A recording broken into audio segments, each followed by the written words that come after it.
Hello friends, welcome to unlimited cooking. இன்றைக்கி நம்ம சேனலில் உடம்புக்கு குளிர்ச்சியை தரக்கூடிய ஒரு கஞ்சி தான் நம்ம பார்க்க போகிறோம். இது பொதுவாகவே பள்ளிவாசலில் தான் நம்ம வாங்கி சாப்பிட்ருக்கோம். இது நம்ம வீட்டிலே எப்படி செய்யுதுன்னு ரொம்ப ஈஸியாக செய்யலாம்.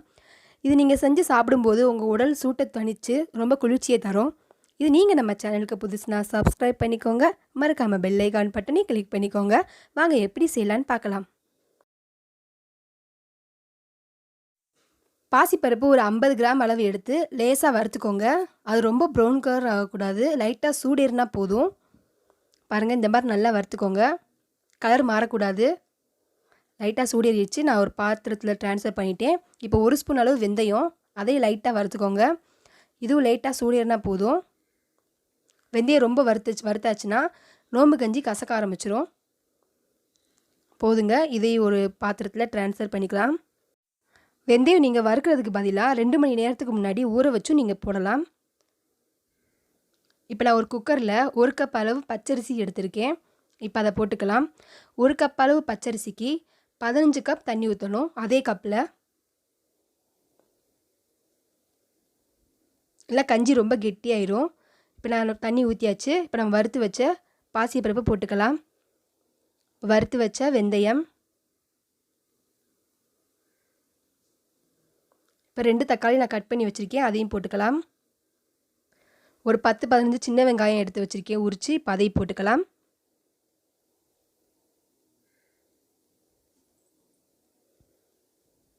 வெள்ளைப்பூடு ஒரு 50 கிராம் அளவு நல்லா உரித்து வச்சுருக்கேன், இப்போ அதையும் போட்டுக்கலாம்.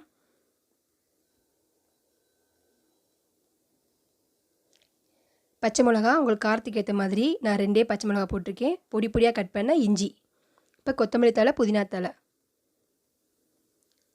இப்போ போட்டு தேவையான அளவு உப்பு போட்டுக்கோங்க.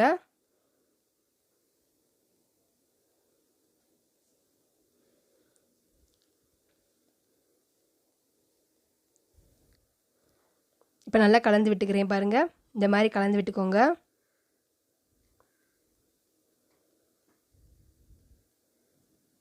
இப்போ நம்ம மூடி போட்டுடலாம். மூடி போட்டு வெயிட் போட்டுடலாம். இப்போ 5 விசில் வரட்டும். அப்புறம் சிம்மில் வச்சுக்கோங்க. ஒரு அரை மணி நேரம் நல்லா குழஞ்சிரும். இப்போ ஓப்பன் பண்ணி பார்ப்போம்.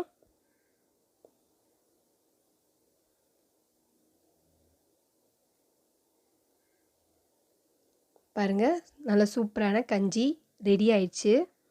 நல்லா அரிசியெல்லாம் குழஞ்சிருச்சு பாருங்கள். இப்போ நல்லா கிண்டி விட்டு பார்க்கலாம். தக்காளியெல்லாம் குழஞ்சி நல்லா மேலே வந்திருக்கு பாருங்கள். நான் ஸ்டவ்வை சிம்மில் வச்சு ஒரு அரை மணி நேரம் இந்த மாதிரி தம்மில் வச்சதுனால தான் நல்லா குழஞ்சிருக்கு. வெங்காயம், வெள்ளைப்பூடு, இந்த அரிசியெல்லாம் பாருங்கள் நல்லா குழஞ்சி வந்துருச்சு. நோம்பு கஞ்சிக்கு இந்த மாதிரி குழஞ்சாதாங்க டேஸ்ட்டாக இருக்கும். இப்போ ஒரு தேங்காய்ச்சல் அளவு நான் துருவி எடுத்து வச்சுருக்கேன். இப்போ நம்ம அதையும் போட்டுக்கலாம். நீங்கள் தேங்காய் பால் ஊற்றிக்கணுனாலும் ஊற்றிக்கலாம். இது வந்து நான் பள்ளிவாசலில் செய்கிற மாதிரி செஞ்சுருக்கேன். நீங்கள் வீட்டில் இன்னும் டேஸ்ட் தேவைன்னா தேங்காய் பால் ஊற்றிக்கலாம். இப்போ நம்ம தாளித்து கொட்டிடலாம். இப்போ எண்ணெய் ஊற்றிருக்கேன். பட்டை, கிராம், லவங்கம் இது ஒன்று எடுத்து போட்டுக்கோங்க.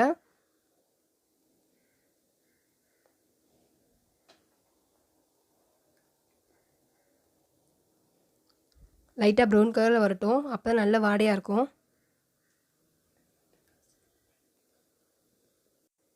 இந்த பட்டை, கிராம் ஸ்மெல் உங்களுக்கு பிடிக்கலைன்னா நீங்கள் ஸ்கிப் பண்ணிக்கோங்க.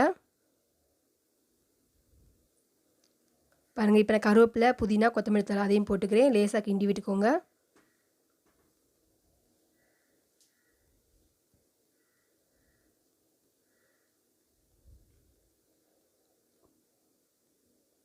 இப்போ ரெடியாக இருக்கிற நோம்பு கஞ்சியில் அதை ஊற்றிக்கலாம்.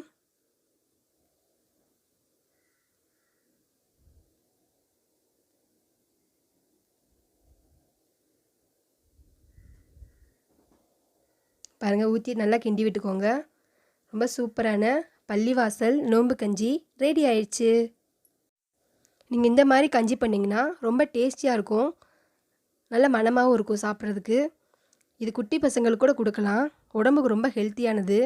நம்ம வெள்ளைப்பூடு, வெங்காயம், இஞ்சி போட்டிருக்கிறதுனால நோய் எதிர்ப்பு சக்தி ரொம்ப அதிகம் அதுக்கு. நீங்கள் பசங்க கொடுத்தீங்கன்னா நல்லா விரும்பி சாப்பிடுவாங்க.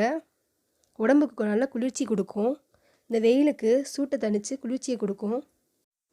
இதுக்கு நீங்கள் சைடிஷாக கத்திரிக்காய் கூட்டு, ஊறுகாய், உருளைக்கிழங்கு வறுவல் இந்த மாதிரி வச்சு சாப்பிட்டா இன்னும் டேஸ்டியாக இருக்கும். இது நான் பண்ணி கொடுத்துருக்கேன். என்னோடய பசங்க நல்லா விரும்பி சாப்பிட்ருக்காங்க. நீங்களும் பண்ணி கொடுத்து உங்கள் பசங்களை அசத்துங்க. இது நீங்கள் வீட்டில் ட்ரை பண்ணி பாருங்கள். பிடிச்சிருந்தா லைக் பண்ணுங்கள், கமெண்ட் சொல்லுங்கள், மறக்காமல் சப்ஸ்கிரைப் பண்ணுங்கள். பக்கத்தில் இருக்க பெல் ஐக்கான் பட்டனை கிளிக் பண்ணிக்கோங்க. மறக்காமல் என்னோடய சேனலை நீங்கள் ஃபாலோ பண்ணுங்கள். தேங்க்யூ.